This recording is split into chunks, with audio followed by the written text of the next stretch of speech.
안녕하세요. 오라클입니다. 그동안 잘 지내셨죠? 저는 얼마 전 해외에서 입국을 해서 며칠 좀 쉬다가 바쁘게 시간을 보내고 있습니다. 제가 출국하기 전에 영하 40도의 날씨, 그리고 혹한의 한경의 나라에 다녀온다고 말씀을 드렸습니다. 오늘은 다녀온 나라에 대해 잠시 이야기를 해드리려고 합니다. 정말 오랜만에 해외 출국이라 설레기도 했고 긴장도 많이 했습니다. 보통 사람들은 해외여행을 간다면 교통이 편리하고 주거 환경이 좋고 또는 치안이 좋은 유럽이나 미국 등등 그런 나라들을 선호할 것입니다. 그런데 저는 오래전부터, 아니 신을 받고 나서부터 가고 싶은 나라가 몇 군데 있었습니다. 그 중에 하나의 나라에 다녀왔습니다. 어떻게 보면 우리나라 무당과 같은 뿌리를 가지고 있을지도 모를 나라이기도 하고 우리나라 무당과 그 나라 무당과 많은 부분이 일맥상통하기도 합니다. 그래서 제가 신을 받고 나서 가장 궁금한 나라 중에 하나였습니다. 그런데 간절하게 무언가를 바란다면 이루어진다고 했던가요? 뜻하지 않게 촬영 제의가 들어와서 출국을 하게 되었습니다. 다녀와서 어떤 분에게 촬영 다녀왔다고 말씀을 드리니 출연하신 줄 오해를 하시던데 제가 출연한 게 아니라 촬영을 하러 다녀온 것입니다. 아무튼 제가 다녀온 곳에 대해 잠시나마 소개를 시켜드리려고 합니다. 인천공항에서 출발해서 약 3시간 반을 날아갔습니다. 비행기에서 바라보는 그 나라의 풍경은 정말 아무것도 없었습니다. 그저 넓은 대륙만 보였습니다. 출발하기 전에 알고 있었고 매일매일 기상 상황을 체크하고 있었기에 당연히 눈이 많이 왔을 거라고는 알고 있어서 비행기에서 바라보는 눈 덮인 풍경은 그 나라에 대해서 많이 설레이게 했습니다. 일단 공항에서 짐을 찾고 공항 주차장으로 나왔을 때 따뜻한 남쪽 나라에서 온 저는 영하 23도의 날씨에 감기 기운이 돌았습니다. 그렇게 일정이 시작되었는데 첫날 일정은 오후 1시부터 밤 11시까지 410km 정도 끝이 안 보이는 도로를 달리는 거였습니다. 첫 번째 목적지까지 800km를 달려가야 하는데 우리나라 도로에서 800km면 하루 만에 충분히 가는 거리지만 이 나라에서 800km는 도로 사정상 엄청난 거리입니다. 그래서 하루 만에 800km를 가지 못하고 둘째 날 또다시 하루 종일 밤 8시까지 끝이 안 보이는 도로를 달렸습니다. 둘째 날까지 달린 거리가 800km 정도 됩니다. 셋째 날이 밝아서 출발을 하려는데 이날부터는 일반 도로가 아니라 길이 없는 산악 지형을 300km 정도 가야 합니다. 하필이면 제가 3일째부터 탔던 차가 배기관이 터져서 매연이 차 안으로 다 들어오는 상황이었습니다. 그리고 오래된 차라 바깥에서 들어오는 매서운 추위가 차 안에 있는 모든 물과 음식들을 다 얼려버리는 것입니다. 이때까지만 해도 낮 기온은 영하 26도 정도였고 밤 기온은 영하 40도를 넘었습니다. 아무튼 3일째 차를 타고 가다가 저녁 5시쯤 저는 차 안에서 기절을 했습니다.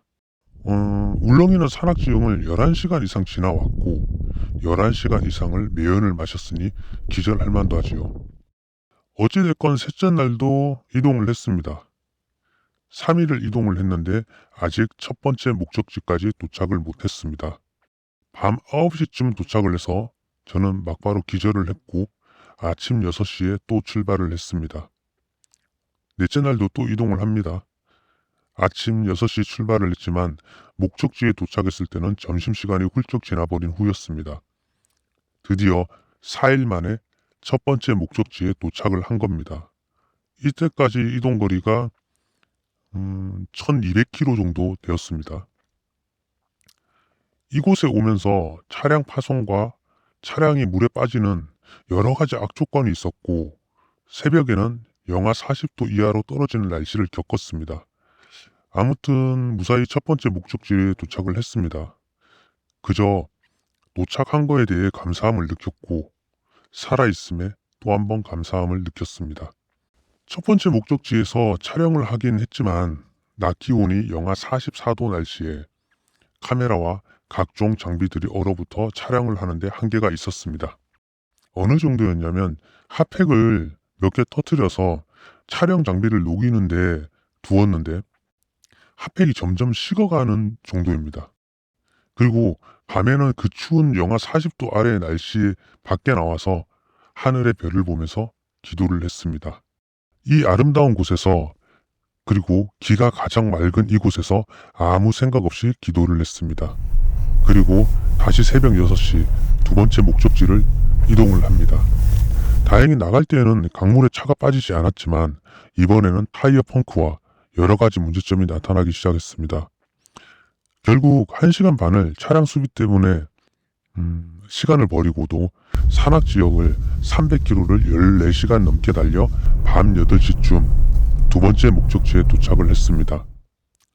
보통 우리가 서울에서 부산까지 가려면 몇 시간이면 충분히 도착을 하지만 이 나라는 서울, 부산 가는 거리는 옆집 가는 수준입니다. 아무튼 두 번째 목적지에 도착을 해서 3일 만에 샤워를 하게 됩니다. 영하 44도, 48도 날씨에서 며칠 있다 보니 얼음장 같은 차가운 물에도 샤워가 가능했습니다.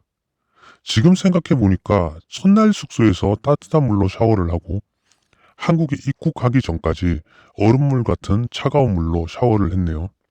어찌됐건 찬물로 샤워를 할 수 있다는 것만으로도 감사해야 했습니다.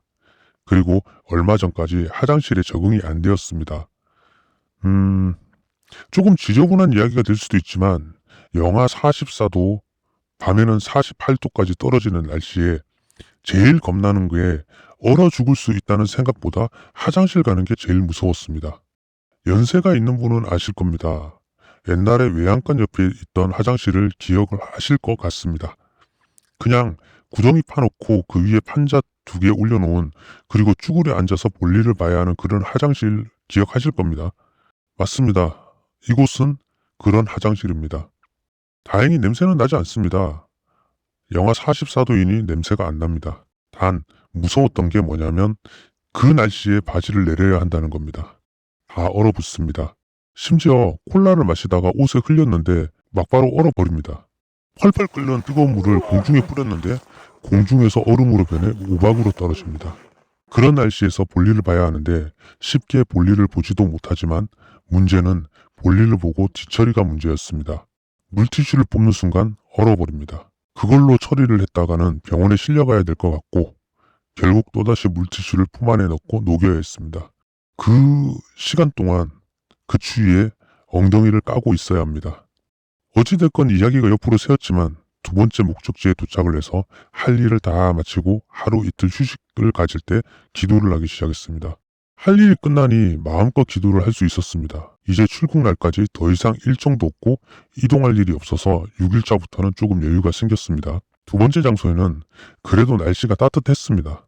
평균 기온이 영하 20도 내외에서 있을만 했습니다. 그래도 호수 위에 얼음들이 꽁꽁 얼어있고 해발 1600m 고지대이기 때문에 주변에 산이 있어서 그런지 해가 늦게 뜨고 해가 빨리 지더군요. 낮에는 얼지 않는 샘에 가서 기도를 하고 밤에는 아무도 없는 호수 얼음 위에서 하늘의 별을 보며 밤새 기도를 했습니다. 하늘에서 별똥별들이 1분에 몇 개씩 떨어질 때 그 떨어지는 별을 보면서 여러분들의 소원을 빌어드렸습니다. 적막한 호수 위에 기도를 하면서 쩍쩍 갈라지는 얼음 소리를 들을 때에는 이러다가 얼음 깨져서 물속으로 사라지는 거 아니야? 라는 생각도 했고요. 그럴 때마다 마음 추스리면서 해가 뜰 때까지 기도를 했답니다. 이 호수가 세상에서 가장 강력한 기운이 있는 곳이기도 했고 정말 맑은 기운들이 모여있는 곳이라서 밤새 기도를 해도 피곤하지 않았습니다. 그리고 다시 귀국을 하기 위해 출발지로 이동을 했습니다. 또 800km 이상을 달려야 하는데 출국날이 다가와서 시간을 줄여야 했기에 쉬지 않고 13시간을 달려 공항 근처에 도착을 했습니다. 이번 여행에서 정말 많은 것을 보고 느끼고 돌아왔습니다. 무사히 일정을 마치고 도착을 하니 현지 한인분들이 하시는 말씀들이 처음 간다고 했을 때 현지인들도 안 가는 위험한 곳을 왜 간다고 저럴까, 또는 눈이라도 내리면 고립이 되어 눈 녹을 때까지 못 나올 건데 라고 걱정을 하셨다고 합니다. 다행히 날씨도 도왔고 하늘이 도와서 그곳에서 탈출을 할 수 있었다고 이야기를 해주셨습니다. 그러게요. 이번에 날씨가 도왔습니다. 만일 눈이라도 왔다면 산악 지형에서 고립이 되던지 중간에 차가 퍼졌을 때 눈이 왔다면 정말 끔찍한 일이 벌어졌을 테니까요. 그런데 이번에 다녀온 길이 전부 기도터였습니다. 중간중간 우리나라 선앙당 같은 돌탑들이 쌓여 있었고 우리나라 풍습과 비슷한 재물을 올려두고 무사 기원을 비는 모습도 우리와 많이 닮아 있었습니다. 그리고 얼지 않는 강, 얼지 않는 샘, 세상에서 가장 강력한 기운이 있는 호수. 현지인들이 산에 할아버지가 산다고 했었고 우리나라 사람들처럼 산신령님을 모시는 듯 했습니다. 그래서 산에 할아버지가 사시는 곳, 얼지 않는 샘에 갈 때에는 차를 타고 갈 수 없으니 걸어서 왕복 2km 얼음반을 걷기도 했고요. 한국에 도착했을 때 제가 걱정되어서 연락을 주신 몇몇 구독자분들이 계시는데요. 어떤 분이 묻더군요. 다음에 또 가실 거냐고. 네, 다음에 다시 가고 싶습니다. 그 고생을 하고 기절까지 했는데 또 가고 싶습니다. 우리나라에서 느끼지 못한 그 맑은 기운을 또 느끼고 받아오고 싶고 얼지 않는 강, 그곳에 가서 더 오래 기도를 하고 싶습니다. 최소 3박 4일 머물며 아침, 점심, 저녁으로 기도를 하고 싶습니다. 같이 간 일행들을 처음 그곳에 데려갔을 때 차에서 내리자마자 했던 말이 기억이 납니다. 천국이 있다면 이곳이 천국이다 라고 그들이 말했습니다. 저도 그리 생각했습니다. 이때까지 카메라로 여러 풍경들을 찍고 다녔지만 이번같이 정말 너무나도 아름다워서 이 풍경들을 카메라로 못 찍어낸다는 게 너무 화가 났습니다. 카메라로 담을 수 없는 그 절경이 너무 화가 났고 영하 44도 날씨에 카메라가 얼어붙어 더 좋은 사진과 영상을 담아올 수 없어서 여러분들께 죄송하기도 하네요. 핫팩을 꺼내서 카메라에 올려두면 그 뜨거운 핫팩이 식어가는 게 느껴집니다. 순식간에 식어버립니다. 돌덩어리처럼 핫팩이 굳어가다가 다시 주머니 넣으면 다시 따뜻해지는 그런 상황들이 결국 같이 간 일행들 카메라 모두 기기 오류가 나버렸습니다. 그리고 지금은 제 발과 손이 동상으로 인해서 상태가 그렇게 좋지 않습니다. 그런데도 다음에 기회가 있다면 또다시 가고 싶은 곳입니다. 자, 아무튼 무사히 여러분들의 소원을 빌어드리고 왔다고 생존 신고 겸 2023년 새해 인사를 드리려고 이렇게 영상을 찍습니다. 2023년 개묘년 새해에도 여러분들의 건강과 소원을 이루시길 간절히 바라며 새해 복 많이 받으십시오. 그럼 다음 영상에서 뵙겠습니다.